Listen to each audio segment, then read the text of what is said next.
The Metal Gear franchise has been quite dormant these past few years. Sure, there was Peace Walker and Revengeance, but those were sort of fillers to what was coming next, Metal Gear Solid 5. To make things a little interesting, Hideo Kojima and his team decided to split Metal Gear Solid 5's story into two parts, Ground Zeroes and The Phantom Pain, with Ground Zeroes being the prologue to the highly anticipated The Phantom Pain.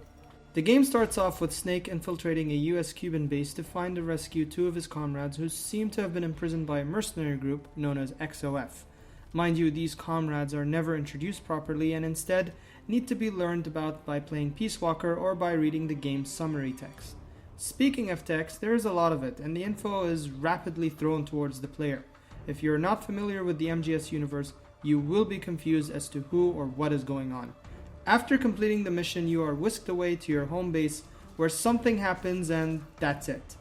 No, really, that's it. You're done.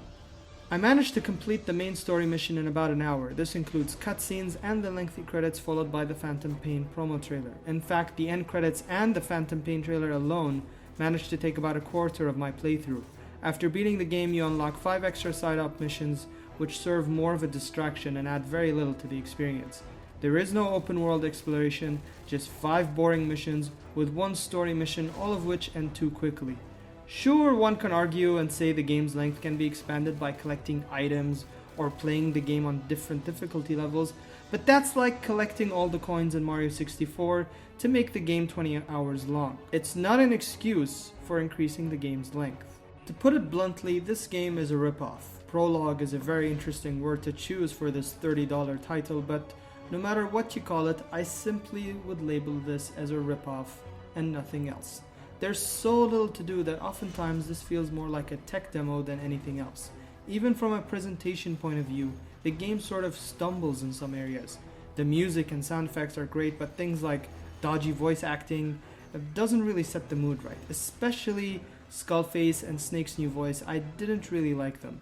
Even the visuals are hit or miss. Facial animations are wonderful, but some textures look muddy and blurry, which clearly shows it's an HD port of a last-gen game. Gameplay is, however, solid. In fact, this is the most refined Metal Gear Solid game made to date, with improved controls and flexibility. The game does use a regen health system, but by now that's sort of become the standard in most action games. Ground Zeroes was a really tough game for me to review. On one hand, the gameplay is fun and highly refines the MGS formula, but on the other, it just lacks content and disappoints on nearly every other level. What hurts the most is its value. As a gamer, heck, as a human being, I cannot recommend anyone to purchase this product. It's simply not worth your money, and you're better off waiting for the Phantom Pain to come out.